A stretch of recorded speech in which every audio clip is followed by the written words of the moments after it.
sucking on a menthol candy. A little scratchy throat for some reason today. Anyway, I sometimes send off these videos to people that get on my email list. And anyway, two guys have already asked, how much does it cost to furnish a unit?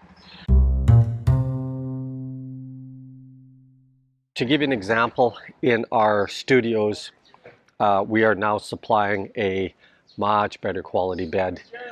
Yeah, yeah, I know you're in jail. Look at these two bozos here. Yeah, I know you need help. You need help more than one way.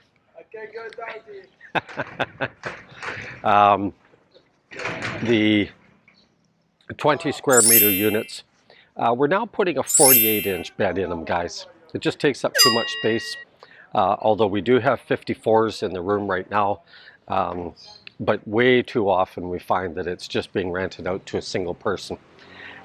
We don't allow kids. We try to keep all that stuff to a bare minimum if we can. During COVID, we took whatever we could get. But on average, the units were costing us about 30,000 pesos to furnish. Now, if we had to do them over again today, probably closer to about 45,000, because the quality that we're supplying now is quite a bit different. All of our units are air conditioned. Of course, you got to pay the electrics on that. And let's see, kitchen table, TV. We don't put them in every unit, guys. We just find too many people have gadgets and stuff, so we're not even replacing the TVs right now. We'll see in time if it becomes a new thing again. But right now everybody's got a gadget or a computer, and the TV is completely unnecessary. We're for sure not going to supply a smart TV. Not for the rents that we charge and stuff. It's not financially viable to spend that kind of money on a TV set when most people are using their gadgets. Same with the one bedrooms, but the budget on that was about 10,000 pesos more. So, again, you got to weigh out what your budget is. For us, it was about getting started. So, we didn't have aircon in the beginning. We found that became very necessary. So very quickly we were adding aircons before we even got our ROI back. But if you can budget so that your ROI is coming back in about 10 months, based on taking what your unit cost is for the rental of the unit and then roughly doubling it, that is going to be kind of what we found is to be our situation. If somebody leaves quickly, then we can turn that unit over and have somebody in quickly. And boy, oh boy, that has been true. Even through COVID, all of our units were not vacant at all, 100% full. First, because they didn't want to lose it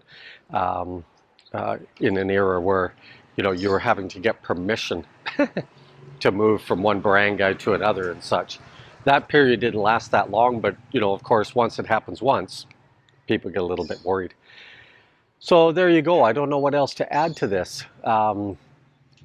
Just use that general rule of thumb that we've been using, which is take your unit cost and double it. That's going to be your rent. Whatever you spend on the unit, try to have the initial costs paid back, in that 8 to 10 month period. And then you can start making some revenue after that.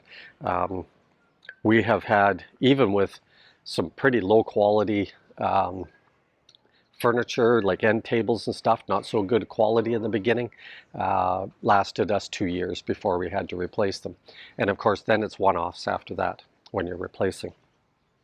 So if you use that, we're back within 10 months we were making good revenue off of these places. And of course we're not here now, so we sublet our unit, is our individual unit.